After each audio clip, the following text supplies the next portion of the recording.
Hey MMA fans, Cage Minds, Micah Frankel, your host, doing our recap, doing the results for UFC on FX2, Friday night, March 2nd, free fights, great fights, gotta love it. We'll recap it if you missed any of it, and fill you in on who won bonuses.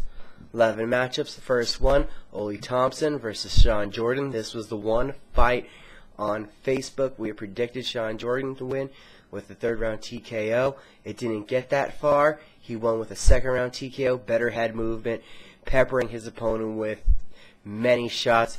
Ole Thompson had a good chin, but Sean Jordan just hit him too many times.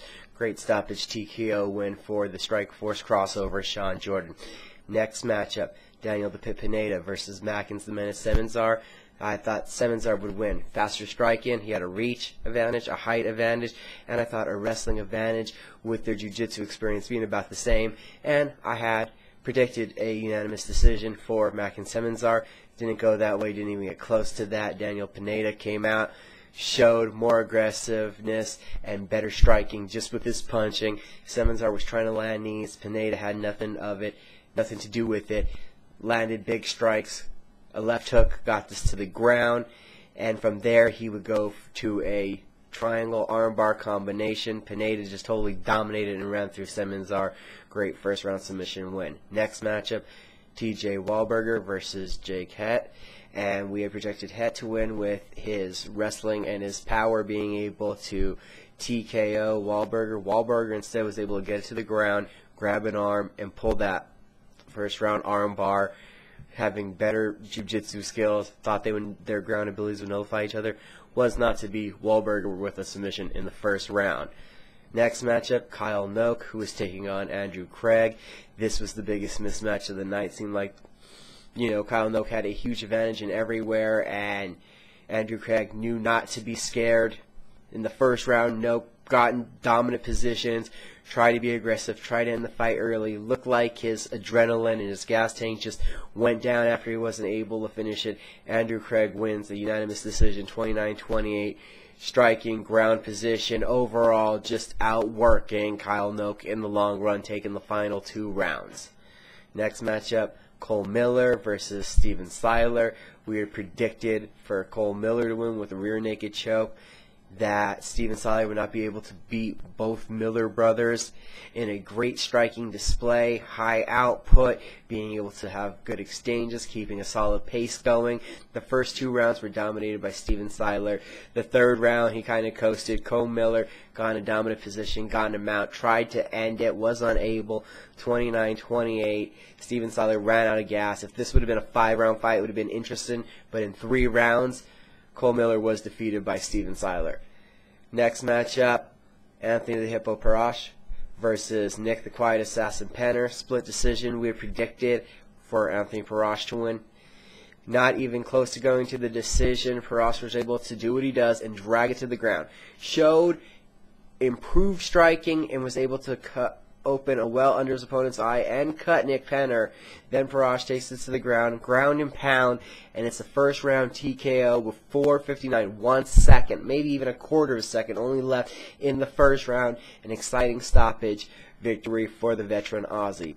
Next matchup, another Aussie. James Tehuna was taking on Aaron Rosa. We predicted Tehuna to win with a second round TKO. It didn't even take too long. The very heavily muscled Tehuna looks very powerful, swings very powerful, and flattened Aaron Rosa out. TKO finished in the first round for James Tehuna.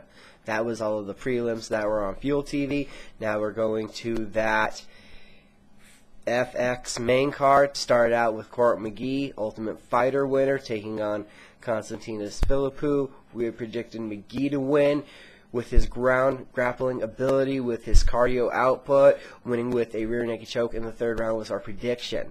Ends up being all the way to the decision. Konstantinos Philippou, stronger, hit harder, using his strength to also nullify the takedowns. McGee never got his grappling on, got outboxed by a better boxer, and Konstantinos Philippou looks better and better every time in the octagon. 3 consecutive victories now.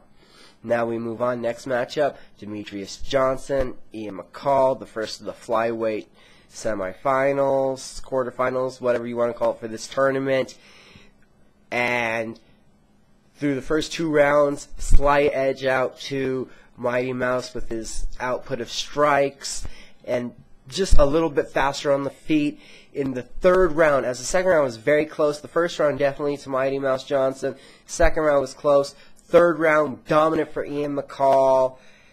At the time, we go to decision, and it ends up being a majority decision for Demetrius Johnson. Fast forward to the press conference, Dana White and the Athletic Commission alert that the fight was actually a draw. If everyone remembers, if it was to a draw, there was supposed to be a 4th round so that we wouldn't have any backups in this flyweight tournament. There's a backup in the flyweight tournament that the fight should have went to a 4th round, and now we'll have to sign a rematch. So Demetrius Johnson and Ian McCall will fight again to move on in the flyweight tournament. They did, though, get Fight of the Night award anyway for their output in this effort.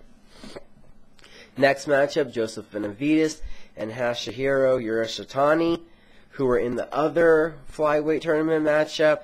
Benavidez, we had predicted to win with a unanimous decision.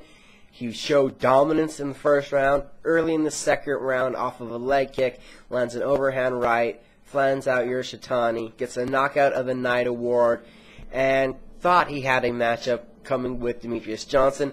Now Joseph Benavidez is awaiting to see who he will compete against for the first UFC flyweight title. So that's one setback. And we still have the main event left. Thiago Alves, Martin Kampmann. We are predicted Alves to win with a split decision. Hits harder, higher rate of impact. Thought he'd work better off of the feet. 1st and 2nd round, he was hitting harder, using the leg kicks, nullifying takedowns. It seemed like the pit bull was on. A minute left in the 3rd round. Seemed like he was going to get to that decision. And after hurting Kampmann with a left hook, he went in for a takedown. Kampmann's able to pop his hands under, get a guillotine, pull guard, and tap out Thiago Alves in the last 40 seconds of the 3rd round.